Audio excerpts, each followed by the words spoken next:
Episode ini adalah bagian dari tantangan 30 hari bersuara 2023 yang diselenggarakan komunitas The Podcasters Indonesia. Halo para pendengar podcast Randomness Inside My Head, 2 hari menjelang garis finish. Ya, 2 hari menjelang penutupan di tantangan 30 hari bersuara ini, saya datang dengan tema berjuang. Oke, mau cerita apa ya tentang berjuang? Yang paling recent, yang paling saya lagi tekuni sekarang adalah berjuang untuk bisa bahasa Korea dan bisa mengajarnya ke orang lain. Jadi saya ini ibu rumah tangga, anak 3. Saya juga menulis novel, saya bekerja di sebuah bengkel untuk mendesain kitchen set dan perabot lain berbasis kayu. Saya juga berkomunitas di The Podcasters Indonesia, berkomunitas dengan teman-teman di les bahasa Korea, dan berkomunitas di Drakor Class. Itu adalah komunitas yang menulis segala sesuatu yang terinspirasi oleh drama Korea. Bisa kebayang ya kalau saya cukup sibuk sehari-hari. Saya tidak punya asisten rumah tangga, jadi saya yang handle semua mulai dari mencuci, menyetrika, memasak, menyapu, mengapel, membersihkan debu, mengantar jemput anak, dan seterusnya dan sebagainya. Banyak sekali pekerjaan saya sebenarnya. Jadi bagaimana saya bisa masih punya energi untuk mencapai mimpi saya menjadi guru bahasa Korea. Itu ada di episode-episode sebelumnya. Thank you buat kamu yang udah dengerin. Untuk menguasai sebuah bahasa, saya perlu 2 hal. Yang pertama, belajar di institusi yang memang berasal dari pemerintah, dari negara yang menggunakan bahasa itu. Saya udah mengalami selama mempelajari bahasa-bahasa asing sebelum bahasa Korea ini. Mulai dari Inggris, Jerman, Jepang, dan Prancis, gimana saya bisa belajar dengan sangat baik ketika tempat saya belajar itu punya program dan buku-buku dan ujian internasional yang terarah. Semuanya sistematis. Jadi saya bukan orang yang bisa belajar dari aplikasi atau dari dengar lagu, enggak. Jadi saya perlu buku panduan, saya perlu pengembangan 4 skill, reading, speaking, writing, sama listening yang komprehensif dengan mengikuti kursus secara teratur. Nah, tahun 2021 waktu itu kan masih pandemi dan saya udah lama nggak ikut taekwondo lagi karena kelas taekwondo buat orang tua ditutup sementara karena pandemi ya. Karena corona semua orang masih gamang, semua orang nggak tahu harus berbuat apa dan kebanyakan orang Korea di kota saya kembali ke negaranya untuk vaksin karena di sini mereka nggak bisa mendapatkan vaksin. Nah, waktu itu saya ngobrol dengan guru kami di Akademi Taekwondo tempat saya dan anak-anak berlatih. Kalau anak-anak saya masih berlatih, mereka masih nggak keberatan latihan dengan pakai full masker sepanjang kelas. Kalau saya nggak sanggup deh rasanya kalau begitu. Guru saya itu nanya, gimana dengan belajar bahasa Korea kamu? Sejak 2016 mulai saya dan anak pertama itu berlatih di sana, saya udah menunjukkan minat untuk mempelajari bahasa Korea karena saya pengen bisa berkomunikasi lancar dengan guru dan para senior yang ada di tempat taekwondo itu. Lalu saya cerita kalau sekarang ini mandek, saya nggak tahu harus belajar mulai dari mana, pakai bahan apa.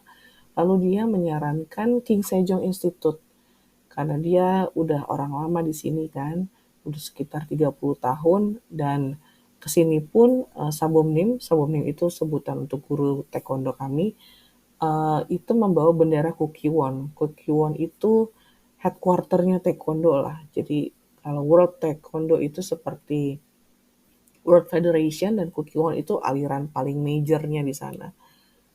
Jadi dia juga setuju dengan saya kalau belajar itu sorry kok blujur, di institusi yang memang sistematis gitu. Semuanya jelas materi pembelajarannya sampai ujiannya. Jadi dia menyarankan saya untuk belajar di King Sejong Institute.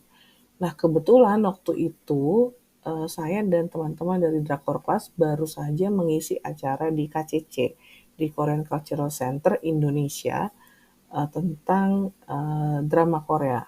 Crash Landing on K-Drama judul acaranya. Itu pada 14 Desember 2020. Aduh nggak kerasa ya udah 3 tahun berlalu.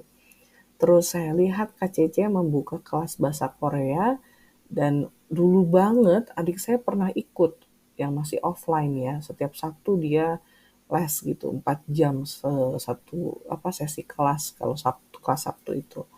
Jadi ada kelas online-nya, mendaftarlah saya. Level 1 itu saya lalui dengan cincai banget karena itu sudah saya pelajari sebelumnya dengan para sonbenim di taekwondo ya. Walaupun kami belajarnya lebih sering nggak pakai buku, tapi saya udah nangkep lah materinya. Jadi level 1 itu cuman pengulangan aja dari apa yang sudah saya pelajari selama 5 tahun sebelumnya gitu. Lalu level 2 mulai susah. Level 3, 4, 5, 6, dan ini ada 8 level di King Sejong Institute yang ada di Indonesia. 8 level, 4 basic, 4 intermediate. Kalau untuk advance-nya 9-12 itu di Korea. Saya mulai merasa kesulitan itu mulai dari level 3. Karena tiba-tiba grammar banyak, vocab lebih banyak lagi. Gimana saya bisa juggling semua kesibukan saya sebagai ibu rumah tangga sekaligus bekerja freelance dan tetap belajar dengan senang dan menyerap materi. Karena kan waktu saya itu sangat terbatas.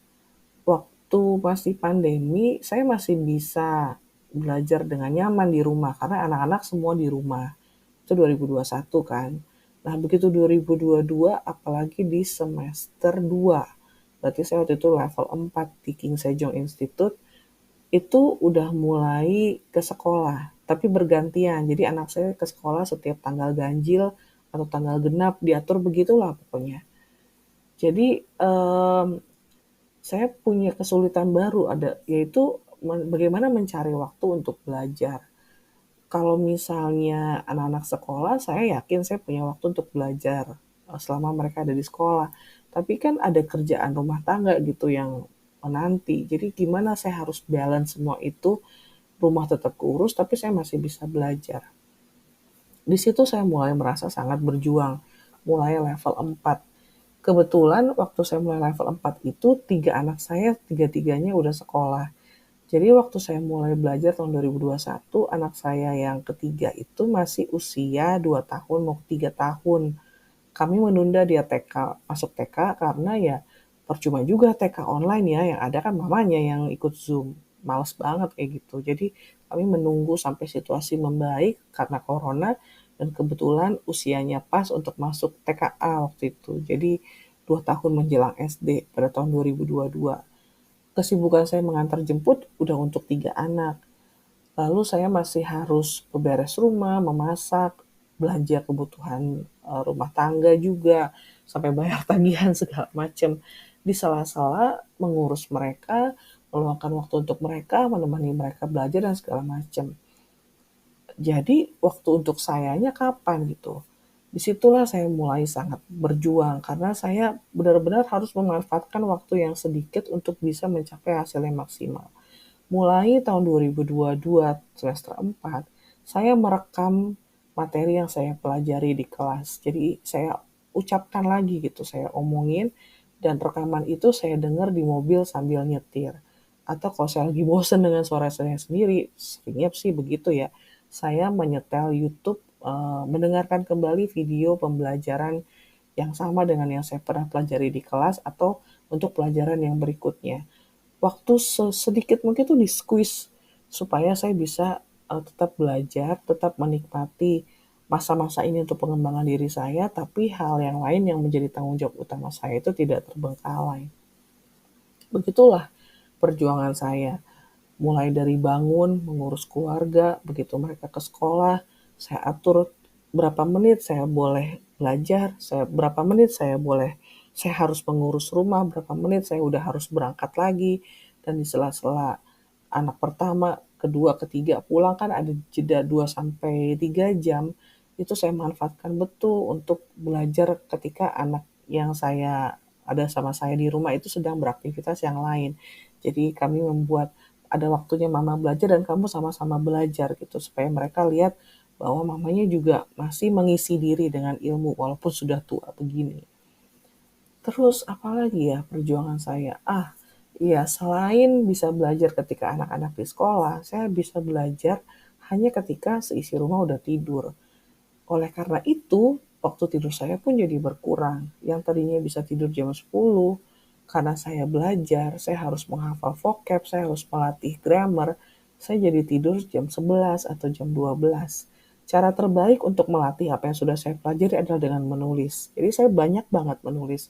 Menulis buku harian, menulis chatting gitu dengan Son Benim di Dojang Taekwondo. Banyak sekali saya praktis. Saya nggak punya banyak waktu untuk nonton drakor atau nonton variety show.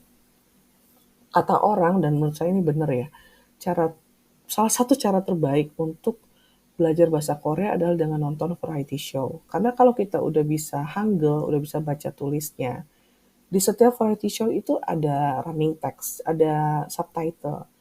Begitu dia ngomong, ada subtitlenya. Itu ngebantu kita buat tahu, oh dia ngomong itu tulisannya begini ya. Oh dalam konteks itu dia ngomong pakai istilah ini ya. Kayak bahasa Korea itu sangat banyak menggunakan kata go atau got atau gos. Itu artinya ting, tapi misalnya nih ya, dingin ya, itu kadang bukan choyo, nanya dingin ya, tapi chunen go ya, chunen go ya, kayak gitu. Jadi semua dibikin cold thing kurang lebih kayak gitu ya. Itulah yang saya kehilangan banget karena saya nggak punya banyak waktu, saya nggak punya banyak kesempatan untuk nonton variety show dan belajar darinya. Kalau untuk drakor, saya nonton bahkan sambil nyetrika loh. Jadi saya susah ngikutin drama yang lagi tayang gitu. Biasanya udah banyak dulu episodenya atau satu drakor saya selesaikan 3 bulan sambil nyetrika. Begitulah perjuangan saya. Dan dalam banyak kesempatan saya juga mengambil kelas-kelas online yang ditawarkan secara gratis dan juga beberapa ujian internasional yang ditawarkan secara gratis. Berjuang terus. Kenapa? Karena saya pengen lebih kompeten, pengen lebih skillful. Kalau saya pengen jadi guru bahasa Korea, tentu saya harus berada di level yang lebih tinggi dari peer saya saat ini. Karena saya kan tujuannya nantinya adalah untuk mengajar orang lain kembali. Jadi kalau saya puas dengan les 2 kali seminggu, masing-masing 2 jam, ya itu nggak benar buat saya. Nggak akan cukup untuk saya mencapai mimpi saya itu. Belum lagi starting point umur saya dan juga kompetisi yang berat. Maksudnya banyak juga orang yang pengen jadi guru bahasa Korea kan. Gimana saya punya niche, punya keunggulan dibanding mereka. Itu saya pikirin banget. Di situ saya berjuang setiap harinya soal bahasa Korea ini. Bagaimana menguasai, bagaimana mendapat kosakata baru, grammar baru, bagaimana praktekannya. Kayaknya melelahkan ya, kayaknya nggak habis-habis, nggak putus-putus. Jadi selama masa liburan, break antar semester itu benar-benar saya pakai untuk istirahat, untuk santai, untuk mengulang lagi pelajaran, untuk baca-baca kamus. Ya, begitulah namanya perjuangan. Sampai mencapai tujuan, ya jangan berhenti berjuang. Kalau misalnya lagi capek, istirahat dulu, tapi tetap tetapkan mata itu pada tujuan itu supaya semua proses yang udah dilalui itu berbuah manis pada akhirnya. Ingat kan pepatah bahasa Indonesia, berakit-rakit ke hulu, berenang-renang ke tepian, bersakit-sakit dahulu, bersenang-senang kemudian. Itu yang saya pegang. No pain, no gain. Gitu. Sekian cerita saya tentang perjuangan saya. Kalau kamu punya cerita yang serupa atau lebih seru, boleh deh, saya pengen denger banget. Boleh email ke randomness.insight.myhead@gmail.com atau main ke Instagram saya ya, randomnessinsightmyhead. Sampai ketemu di episode berikutnya. Bye-bye.